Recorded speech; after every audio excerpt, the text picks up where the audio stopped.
Les frappes menées par le complexe Iskander-M sur la frontière entre l'Ukraine et la région de Koursk ont détruit des équipements militaires ukrainiens stratégiques. Cette attaque, orchestrée par les forces russes, a également ciblé un canon automoteur Krab dans une position camouflée, détruit par des munitions du lancer. Selon le ministère de la Défense, ces actions visent à contrer une escalade militaire sans précédent dans cette zone sensible.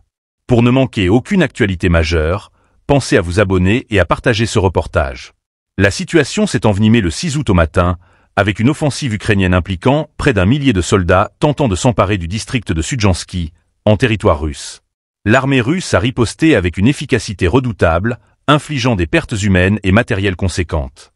Le bilan annoncé par le chef d'état-major russe, Valery Gerasimov, fait état de 315 pertes côté ukrainien, dont une centaine de morts et 215 blessés.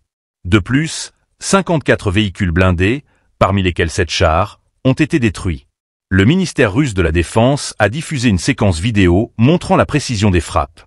Selon les autorités, cette offensive a marqué un tournant dans les tensions frontalières, mettant en lumière une escalade militaire qui menace la stabilité régionale. Les infrastructures utilisées par les forces ukrainiennes, notamment des dépôts et des positions de tir, ont été visées avec pour objectif de neutraliser tout potentiel de riposte immédiate.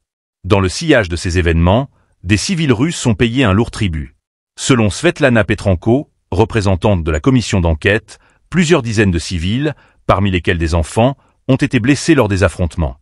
Ces pertes humaines illustrent l'ampleur de la crise et soulignent les enjeux humanitaires exacerbés par le conflit.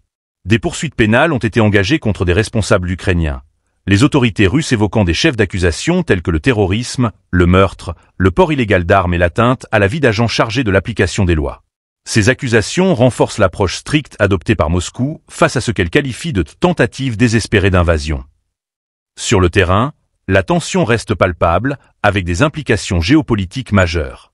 Si cette attaque marque un tournant, elle s'inscrit également dans un contexte plus large de rivalité stratégique et militaire. Le spectre d'une intensification des affrontements plane désormais, rendant tout règlement pacifique de plus en plus hypothétique. Alors que les projecteurs restent braqués sur cette région en proie à la violence, les prochains jours pourraient être déterminants pour l'évolution de la situation.